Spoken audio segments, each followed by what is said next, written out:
কত মানুষ না খেয়ে ঘুমায় আর আমরা খাবার নষ্ট করি প্রতিনিয়ত। সারাদিন খালি ঘোরাঘুরি করলে হবে? খিদাও তো লাগছে, খাইতেও তো হবে, তাই না? তাই সুন্দর একটা প্লেস দেখে আমরা ফ্যামিলির সবাই একসাথে খাইতে বসছি। আর মূলত আমার সবাইকে মিলে একসঙ্গে খাওয়াতে খুব ভালো লাগে, তাই আমি খাবার দাবারের দায়িত্ব নিয়েছি আর পুরো প্লেট গুলো সুন্দর মতো বাসা থেকে ধুয়ে নিয়ে আসছি।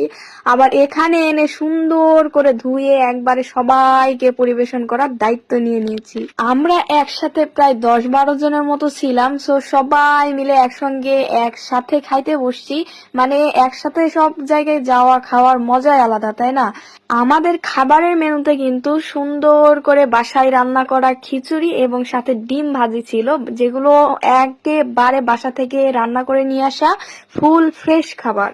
সবাইকে আমি সুন্দর মতো পরিবেশন করে দিচ্ছিলাম। এখন লাস্টে এসে আরেকটা প্লেট বাড়তে যেয়ে দেখতেছি যে না, আসলে সবার জন্য বাড়া কমপ্লিট। তাই প্লেট গুলো গুনে দেখে দেখতেছি যে না, এক্সট্রা প্লেট আর বাড়তে হবে না। তাই এটা আবার ঢেলে রাখলাম, যে খাবার তো নষ্ট করে লাভ নাই, তাই না? কত মানুষ না খেয়ে ঘুমায় আর আমরা খাবার নষ্ট করি। খাবার নষ্ট করাটা কিন্তু আমার একদম পছন্দ না। আমাকে ছোট লোক বলেন আর গরিব যাই বলেন না কেন, আমার খাবার নষ্ট দেখলে মাথা খারাপ হয়ে যায়। আর দেখেন আমাদের কত সুন্দর খাবার, নজর দিয়েন না কিন্তু।